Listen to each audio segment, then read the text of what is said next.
What's the most horrific moment you've witnessed in public? Several years ago, I was aboard a small plane taking off from a private airstrip. At the time I was working for a relief organization and we were trying to evacuate several badly injured children from the area to get them to proper surgeries. The entirety of Central Africa was at civil war at the time and this was not a safe flight. The takeoff went well as did the first 2 or 3 minutes.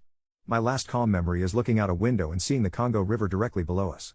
Out of nowhere I felt mind and body shattering impact, besides an arm broken and hanging on only by some muscle and skin, and a fractured right orbital socket. The only physical injuries I received were 2 popped eardrums. The plane had been hit by an RPG. The captain managed to keep the plane in the air long enough to crash land us in Brazzaville, across the river and the border.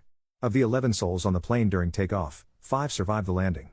At first it appeared those approaching were coming to help. But as soon as they saw the 3 surviving children, paramilitary arrived and immediately things ended badly. The pilot who was trapped in the cockpit was executed with a blast to the face. I know this because part of his jaw landed on me. The rest of us were dragged out of the plane. I was interrogated but was going in and out of consciousness. The children were horribly injured and inconsolable. The most messed up thing I ever saw was a paramilitary fighter who wasted no time on them, simply flipping them over onto their stomachs and bayoneting them one after the other, through the backs of their necks.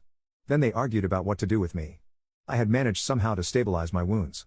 They were speaking in a combination of French, Dutch and English and most wanted to set me ablaze, with rubbing alcohol, for being a spy. The paramilitary commander decided against it and instead had me loaded onto a cart and dropped off in front of a World Health Organization regional office. I was put into a medically induced coma for fear of brain swelling and transported into private clinic Western Europe. Later, I was debriefed by a UN rights investigator. Nothing ever came of the incident and I haven't returned to Africa since.